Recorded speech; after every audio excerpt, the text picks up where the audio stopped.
Hello friends, मैं नरेश। आप friends, हाँ, 10 कदम का 3 में आपको बता चुका था और आज हमारी ये चौथे नंबर की क्लास है। क्या होता है इसके अंदर? आपके आरएस के 10 इम्पोर्टेंट रीजनिंग, तो आपको इसी पैटर्न के एग्जाम में देखने को सेम। इस मैं तो नहीं बोला कि same, लेकिन हाँ, इसी पैटर्न के आपके। आप पहले क्वेश्चंस की तरफ बढ़ते हैं। पहला क्वेश्चन देखिएगा।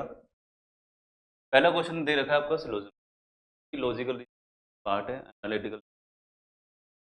क्या बोल रहा है कि देखिएगा, क्या बोल रहा है इसमें? कुछ नदियां सागर हैं, कुछ जो नदियां हैं सागर हैं। पर लिख देते हैं, क्या हो जाएगा? सागर, ओशियन हो।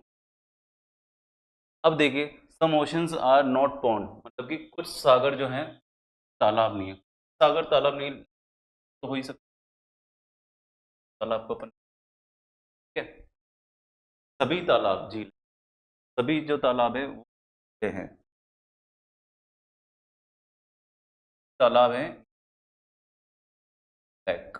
अब आते हैं निष्कर्ष की तरफ कि हमने क्या किया कि जो भी आपको स्टेटमेंट दे रखा था, एक वेन डायग्राम के हिसाब से अपन ने इसको निरूपित कर दिया है, बता दिया है। अब इसमें देखिए, आपको निष्कर्ष निकालना है। कुछ नदियाँ झीलें हैं, जो रिवर हैं वो लेक हैं।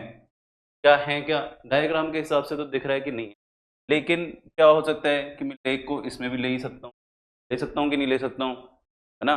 तो पहला वाला क्या हो जाएगा? वो पहला वाला जो है आपका गलत हो जाएगा। पहला तो आपका। दूसरे की बात करें, दूसरे में क्या बोल रहा है? कोई भी झील नदी नहीं है। अब देखिए दोस्तों, सेम ही कंक्लूजन, जो निष्कर्ष है, दो चीजों पे बात हुई है। नदियां झीलें हैं, झीलें या तो हो सकती हैं या नहीं हो सकती।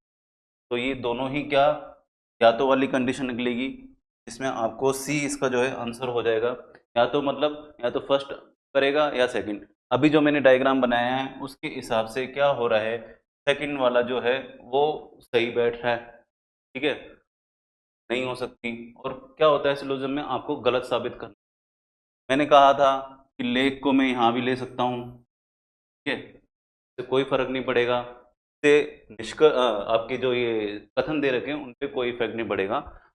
कुछ नदियां झीलें हैं, अपना पहले से यहाँ पर क्या था कि ये गलत बैठ रहा था, तो वैसे भी गलत बैठ गया।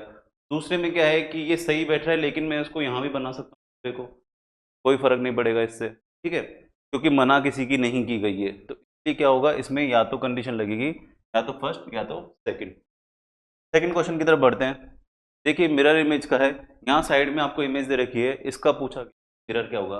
अब ये देखिए, यहाँ ब्लैक से खत्म हो रहा है, यहाँ जो है वो ब्लैक से स्टार्ट होगा। ब्लैक से स्टार्ट होने वाला ए नहीं है, बी है, बी हो सकता है, सी भी नहीं है, और डी भी है, ठीक है। समझ में आई बात?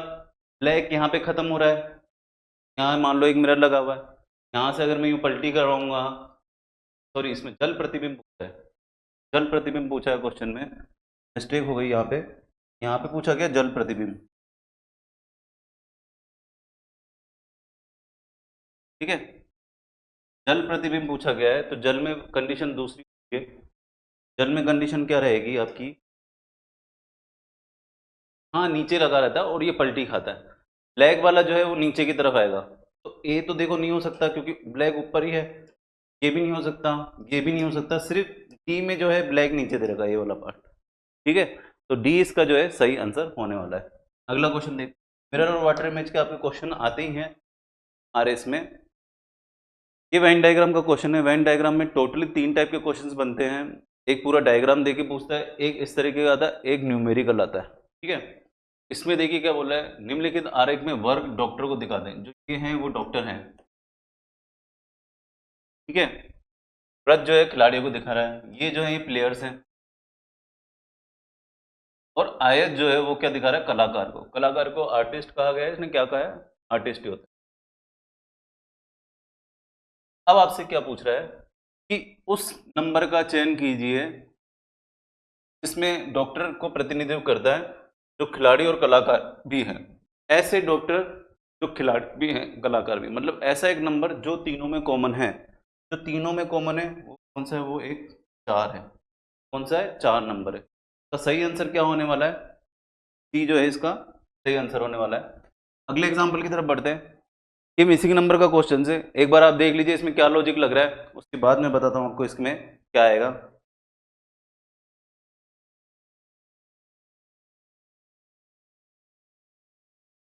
देखिए आपने क्वेश्चन देख लिया होगा, बीच में जो है बड़ी संख्या दे रखी है, दोनों साइड में छोटी संख्या। इसका मतलब कुछ ना कुछ इसमें भाग लगा है या गुणा हुआ है, ऐसा कुछ। देखिए अगर मैं 16 को ये 208 में भाग दे दूं, ये कितनी बार जाएगा आपके? एक, और ये 13 बार जाएगा। 13 बार जाएगा। अब यहाँ देखेंगे, यहाँ 26 आ रहा है, तो 13 को मैं 2 से मल्टीप्लाई कर दूं, 13 दूनी 26 हो गया। क्या यही चीज़ दूसरे में बैठ रही है? 7 का भाग लगा दो, ये कितनी बार जा रहा है? एक बार, 2 बार। 12 गुणा 2 करेंगे, क्या आ गया? 24 आ गया। 24 आ गया, मतलब कि यही पैटर्न लगा हुआ है इसमें। अब आगे ये बीच का नंबर कैसे निकालेंगे? आगे ये बीच का नंबर कैसे निकालेंगे? उल्टा काम कर दीजिए, यहाँ गुणा 2 किया था, यहाँ पे भाग 2 का दे दीजिए। कितना आ गया? 15। वहाँ पे भाग दे रहे थे इस वाले नंबर का, यहाँ पे इससे 5 का 15 से गुणा कर देंगे। गुणा करेंगे तो 15 5 कितना हो गया? 75। 75 जो है इसका सही आंसर होगा। सी जो है इसका सही आंसर है। ठीक है, अगले क्वेश्चन की तरफ बढ़ते हैं। अगला क्वेश्चन फ्रेंड्स सीरीज का दे रखा है, इसको अपन कंटिन्यू सीरीज बोलते हैं। और देखिए इसको कैसे सॉल्व करेंगे। मैं इसको देखिए 4 4 में डिवाइड कर देता हूँ। 1 2 4 4 में हमने सबसे पहले ये काम कर दिया। अब आप देखिएगा हाँ क्या है? ए डैश सी डी, और इधर देखिए ए बी और डैश आ रहा है। यहाँ पर क्या आएगा? A B C D. यहाँ जो आ जाएगा ए बी सी, एक पेयर बन गया। डी बी ए डैश दे रखा है, डी सी, तो यहाँ क्या आ जाएगा? ए आ जाएगा, और यहाँ क्या आ जाएगा? तो आपका आंसर क्या हो जाएगा? B C. ये जो है आपका करेक्ट आंसर हो जाएगा। इस तरीके से इस क्वेश्चन को करना था, और ये आपका किस में बैठ जाएगा? डी में जो है ये इसका सही आंसर बैठ जाएगा। इस तरीके से करते हैं। अभी अगला क्वेश्चन फ्रेंड डायरेक्शन का दे रखा है, एक बार आप देख लीजिए इसमें को, फिर मैं बताता हूँ ये कैसे होगा। क्वेश्चन बढ़िए, देखिए क्या बोल रहा है। कार्तिक पूर्व की ओर सीधे चलना प्रारंभ करता है। ठीक है, पूर्व की ओर सीधे चलना प्रारंभ करेगा। अब देखिएगा मैंने कहा था जिसको नॉलेज नहीं है डायरेक्शन की, वो इस तरीके से डायरेक्शन बना देगा साइड में। ये तो होती है उत्तर दिशा, नॉर्थ बोलते हैं। ये साउथ दक्षिण दिशा, ये होगी आपकी पूर्व दिशा, ये होगी वेस्ट। ठीक है, अगर नहीं पता डायरेक्शन डायग्राम बना करके फिर चल लेना। वैसे प्रैक्टिस इतनी कर लो कि ये डायग्राम बनाने की जरूरत ही ना पड़े। अब मुझे देखिए क्या बोल रहा है। 85 मीटर जो है कार्तिक पूर्व की ओर सीधे चलना प्रारंभ करता है 85 मीटर चलने के बाद, मतलब 85 मीटर तो ये चला ये पूर्व की ओर। तो ये देख लेते कार्तिक यहाँ से शुरू किया है, यहाँ तक 85 मीटर चला है, पूर्व की तरफ चला दिया इसको। ठीक है, उसके बाद देखिए क्या बोल रहा है, बाईं ओर मुड़कर 35 मीटर चलता है। अब देखिए अगर मुख इस तरफ है, मुख इस तरफ है, तो ये नीचे की तरफ तो दायां होगा, ऊपर की तरफ बायां होगा। तो मैं मिटा देता हूँ डायरेक्शन को।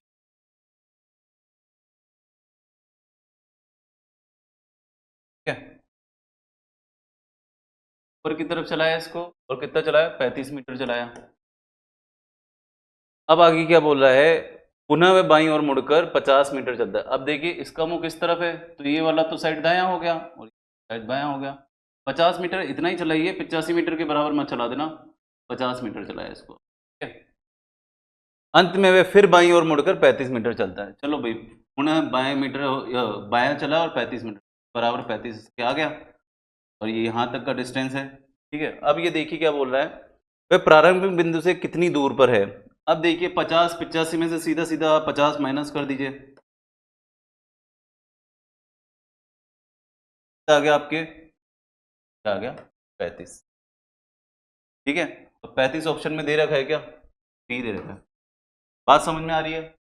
85 मीटर पहले आपने इधर चला दिया, फिर बाएं मुड़ा 35 मीटर चला, फिर बाएं मुड़ा 50 मीटर चला। अब 50 मीटर इतना ही चलाना है जो 85 से थोड़ा सा कम हो, फिर आपने 35, ये बराबर हो गया। अब ये जो डिस्टेंस है यही तो हो गया, ये आपका कितना आ गया 35, तो डी आपका सही आंसर हो गया। बढ़ते हैं अगले क्वेश्चन की तरफ। अगला क्वेश्चन फ्रेंड्स ब्लड रिलेशन का दे रखा है, ये भी बहुत इंपॉर्टेंट टॉपिक है आरएस को देख करके। ए बी का पति है, टी ए की पुत्री है। देखिए ए और बी जो है वो हस्बैंड वाइफ है, टी जो है ए की पुत्री है, ये तो माइनस लगा देंगे, ए बी का पति है प्लस हो जाएगा, ये भी प्लस माइनस क्यों लगाते हैं मैंने पहले वीडियो में बता चुके हैं। मेल के लिए आप प्लस लगा दो, फीमेल के लिए माइनस लगा दीजिए, इंडिकेट करने के लिए, ठीक है। अब आगे दे रहा है आर पी का पति है, आर जो है वो पी का पति है, मेल हो गया। आगे बोल रहा है क्यू आर की पुत्री है, जो है वो आर की पुत्री मतलब इन दोनों की ही पुत्री पुत्री है, ये माइनस। क्यू बी से किस प्रकार संबंधित है, नाती हो गई, क्योंकि ये देखिए ये इसकी माँ है और ये इसकी माँ है, माँ की माँ नानी होती है, और बी जो है क्या कहते हैं, क्यू जो है बी की नाती होगी। डी ऑप्शन में दे रखा है, सही आंसर डी होने वाला है। अगले क्वेश्चन की तरफ बढ़ते हैं। अगला क्वेश्चन आपको दे रखा है मीडियम एम्बेरेस नंबर एनिमल। अब देखिए ये सीरीज का क्वेश्चन है, पर इस तरह की सीरीज आपने पहले कभी देखी नहीं होगी, बहुत उटपटांग सा लॉजिक है। लॉजिक देखिए क्या है, आप कुछ भी कर लीजिए इसमें और कोई लॉजिक नहीं बैठेगा। एक लॉजिक क्या बैठ रहा है, एम की पोजीशन यहाँ पर 1 नंबर पे, यहाँ पे 2 नंबर पर है, यहाँ पे 3 नंबर पे है, यहाँ पे 4 नंबर पे है, यहाँ पे 5 नंबर। अब ऐसा स्पेलिंग जिसमें एम की पोजीशन छठे नंबर पर हो, वो सिर्फ और सिर्फ एक है सी। सी में देखिए 1 2 3 4 5 छठे नंबर पे जो है एम की पोजीशन है। इस तरीके के लॉजिक बहुत कम देखने को मिलते हैं, पर जब एग्जाम पेपर में आ जाते हैं तो बहुत मुश्किल होता है इन क्वेश्चन को सॉल्व करना। इसलिए माइंड में आप प्रिपेयर रहिए कि किसी भी तरीके के लॉजिक आ सकते हैं। अब देखिए अगले क्वेश्चन की तरफ बढ़ते हैं। अगला फ्रेंड्स क्वेश्चन नंबर ये जो है आपका 9 नंबर का, और इसमें आपको फिगर काउंट करने हैं। क्या काउंट करने हैं, ये त्रिभुज काउंट करना है। तो त्रिभुज काउंट करने के लिए मैंने एक ट्रिक बताई थी आपको, त्रिभुज आपको कहीं तो अपन, तो यहाँ पे देखिए ये वाला जो हो जाएगा वो 3 हो जाएगा, ये भी 3 हो जाएगा, ये भी 3 हो जाएगा। अभी तक हम कितने काउंट कर चुके हैं, 9 काउंट कर चुके हैं। 9 मैं यहाँ साइड में लिख दे रहा हूँ। अब देखिए ये तो था ट्रिक से जो आपने 9 फटाफट फटाफट काउंट कर लिया। अब जो है वो दिमाग से काउंट करने कि जो आपने नहीं देखे हैं वो कौन कौन से नहीं देखे। इन दोनों को मिला करके एक ये त्रिभुज बन रहा है, यहीं से दूसरा अपोजिट दूसरा ये बन रहा है, तो 2 तो ये हो गए। एक त्रिभुज आपने जो नहीं काउंट किया है वो ये वाला काउंट नहीं किया है, तो मिला करके था ना, हमने तो यहाँ के और यहाँ के कितने थे, इन दोनों को मिला के नहीं काउंट किया। तीनों का अगर मैं टोटल करूँ तो ये आ जाएगा 12, और इसका सही आंसर क्या बैठेगा, कुल त्रिभुज जो है वो 12 है। इस तरीके से इसको काउंट करना था। काउंटिंग फिगर का क्वेश्चन आता ही है, एक कंपलसरी है, इस टॉपिक को ढंग से कर लेना। बढ़ते हैं अगले क्वेश्चन की तरफ, जो कि ये अंतिम क्वेश्चन होने वाला है, और ये देखिएगा बहुत ही अच्छा क्वेश्चन है, लॉजिकल रीजनिंग का क्वेश्चन है। करीब 4 क्वेश्चन, 4 से 5 क्वेश्चन लॉजिकल रीजनिंग के आरएस में आते ही आते हैं, फिक्स है। ये वाला जो है वो लॉजिकल रीजनिंग में स्टेटमेंट और कंक्लूजन का है। कथन देखिए क्या बोल रहा है, प्रधानमंत्री ने सशक्त रूप से कहा कि उनकी सरकार गरीब किसानों और कृषि श्रमिक के उत्थान के लिए हर संभव प्रयास करेगी। कथन में क्या गया है, प्रधानमंत्री जी ये अनाउंसमेंट किया है जो गरीब किसान हैं और जो कृषि श्रमिक हैं उनके उत्थान के लिए संभव से संभव प्रयास करेगी, सारे जो भी प्रयास हो सकते वो करेगी। अब इससे निष्कर्ष क्या निकाला जा सकता है, गरीब किसानों और कृषि श्रमिक को छोड़कर अन्य सभी को विकास के परिणामों का लाभ प्राप्त होता है। ऐसी बात कहीं नहीं गई है कथन के अंदर कि दूसरे जो है डिपार्टमेंट या जो भी दूसरा जो पार्ट है सभी विकास, तो उसको विकास के परिणाम का लाभ प्राप्त हुआ है, तो ऐसा कुछ कहा नहीं गया, इसलिए ये क्रॉस होगा। समाज के किसी भी वर्ग के उत्थान के लिए अतीत में कोई गंभीर, पास्ट की बात की गई है, अतीत में कोई गंभीर प्रयास नहीं किए गए हैं। अतीत में कथन में मुझे देख के बताइए, क्या हमारे पास में पास्ट का कोई डेटा है, पास्ट की कोई बात की गई है, तो अतीत की बात कर रहा है, ये भी सेकंड में भी गलत हो जाएगा। तो इसका निष्कर्ष क्या निकलेगा कि जो है इसका सही आंसर हो जाएगा, ना तो फर्स्ट ना तो सेकंड अनुसरण करता है। तो ये क्वेश्चन बहुत ही अच्छा था। ये इस तरह के क्वेश्चन आपको आरएस में देखने को मिलते ही मिलते हैं योजनाओं के ऊपर, और आप देखेंगे प्रीवियस ईयर पेपर आरएस के ऐसे बहुत सारे क्वेश्चन है लॉजिकल रीजनिंग बेस पे जिस पे आपकी योजनाओं और इन पे बात की गई है। तो फ्रेंड्स ये अंतिम क्वेश्चन था आपका 10 नंबर का, 10 अपने अपने क्वेश्चन हो चुके। वीडियो आपको ये कैसा लगा? अच्छा लगा तो इसे लाइक कर दीजिए और ज़्यादा से ज़्यादा बच्चों में शेयर कीजिए। जितने ज़्यादा आपका अच्छा रेस्पॉन्स आएगा उतना मेरे को भी मोटिवेशन मिलेगा कि मैं आगे और भी वीडियोस लेकर के आऊँ इस तरीके। ठीक है, मिलते हैं अगली वीडियो में। थैंक यू, धन्यवाद। जय हिंद, जय भारत।